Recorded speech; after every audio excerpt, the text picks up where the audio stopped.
Subject and predicate. आज हम subject तथा प्रेडिकेट के बारे में पढ़ेंगे।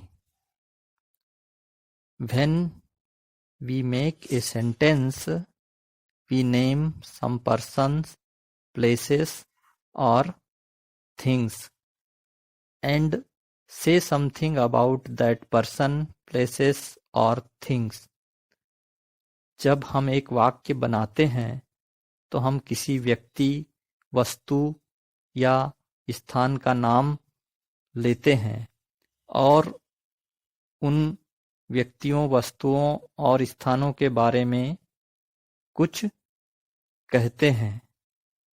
हम इसे उदाहरण के माध्यम से समझेंगे। पहला उदाहरण है Madan is flying A kite. Madan पतंग उड़ा रहा है। यहाँ पर हमने मदन नामक व्यक्ति का नाम लिया और उसके बारे में कुछ कहा। यहाँ पर मदन वाक्य का कर्ता है, सब्जेक्ट है, और इज फ्लाइंग ए काइट वाक्य का प्रेडिकेट है, विधेय है।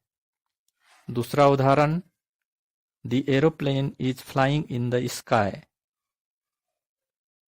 हवाई जहाज आकाश में उड़ रहा है। यहाँ पर हमने द एरोप्लेन एक वस्तु का नाम लिया। यहाँ पर एरोप्लेन वाक्य का सब्जेक्ट है और इज फ्लाइंग ए काइट ये वाक्य का प्रेडिकेट है। हमने एरोप्लेन के बारे में जो कहा वह प्रेडिकेट है। तीसरा उदाहरण Bhopal is the capital of Madhya Pradesh. यहाँ पर हमने भोपाल नामक स्थान का नाम लिया। यह वाक्य का कर्ता है, सब्जेक्ट है, और is the capital of Madhya प्रदेश ये वाक्य का प्रेडिकेट है, विधेय है। इस तरह प्रत्येक वाक्य के दो भाग होते हैं। पहला भाग जिसके बारे में कुछ कहा जाता है, ये व्यक्तियों के नाम, स्थानों के नाम या वस्तुओं के नाम होते हैं और ये वाक्य के सब्जेक्ट, कर्ता कहलाते हैं। और इन व्यक्तियों, वस्तुओं और स्थानों के बारे में जो कुछ वाक्य में आगे कहा जाता है उसे वाक्य का प्रेडिकेट कहते हैं।